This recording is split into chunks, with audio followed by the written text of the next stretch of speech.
안녕하세요. 오늘도 10분 독서 하도록 하겠습니다. A long walk to water로 10분 독서를 하겠습니다. Chapter 4. Naya's mother took the plastic container from her and emptied the water into 3 large jars. She handed Naya a bowl of boiled sorghum meal and poured a little milk over it. Naya sat outside in the shade of the house and ate. When she was done, she took the bowl back inside. Her mother was nursing the baby. Naya's little brother, take Akir with you, her mother said, nodding toward Naya's sister. Glancing at her younger sister, Naya did not say what she was thinking. That Akir, who was only 5 years old, was too small and walked too slowly. She needs to learn, her mother said. Naya nodded. She picked up the plastic container and took Akir by the hand. Home for just long enough to eat. Naya would now make her second trip to the pond. To the pond and back, nearly a full day of walking together. This was Naya's daily routine 7 months after the year. Daily, every single day. Salva held his breath as he scanned his faces, one by one. Then the air left his lungs and seemed to take all hope with it. Strangers, no one from his family. The old woman came up behind him and greeted the group. "Where are you going?" she asked. Two of the people exchanged uneasy glances. There was no reply. The woman put her hand on Salva's shoulder. "This one is alone. Will you take him with you?" Salva saw doubt on the people's faces. Several men at the front of the group began speaking to each other. "He's child. He will slow us down." Another mouse to feed. "It is already hard enough to find food. He is too young to do any real work. He will be of no help to us." Salva hung his head. They would leave him behind again, just as the others had. Then a woman in the group reached out and touched the arm of one of the men. She said nothing but looked first at the man and then at Salva. The man nodded and turned to the group. "We'll take him with us," he said.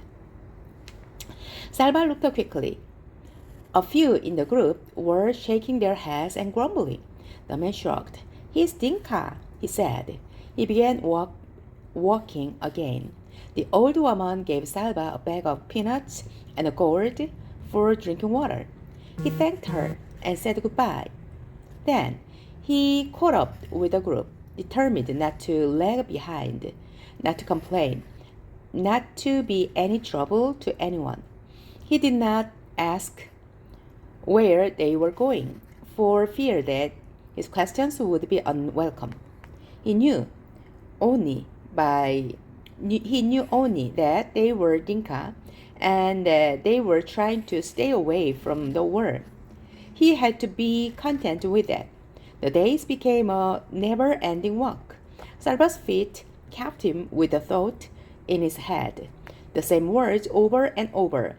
"Where is my family? Where is my family?"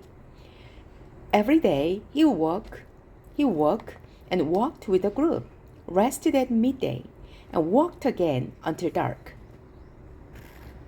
They slept on the ground. The terrain changed from scowl to woodland. They walked along stands of stunted trees. There was little to eat, a few fruit here and there, always either unripe or worm rotten. Salva's peanuts were gone by the end of the 3rd day. After about a week, they were joined by other people, another group of Dinka, and several members of a tribe called the Jercher men and women, boys and girls. old and young, walking and walking, walking to nowhere. Salva had never been so hungry. He stumbled along, somehow moving one foot ahead of the other, not noticing the ground. He walked on, or the forest around him, or the light in the sky. Nothing was real except his hunger. Once a hollow in his stomach, but now a deep buzzing pain in every part of it. Usually he walked among the Dinka, but today, stuffing along in a daze, he found he had fallen a little behind. Walking next to him was a young man from a church. Salva did not know much about him, except that his name was Buksa. As they walked along, Buksa slowed down. Salva wondered sluggishly if they shouldn't try to keep up a bit better.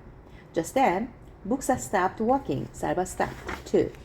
But he was too weak and hungry to ask why they are standing still. Buksa cocked his head and furrowed his brow, listening.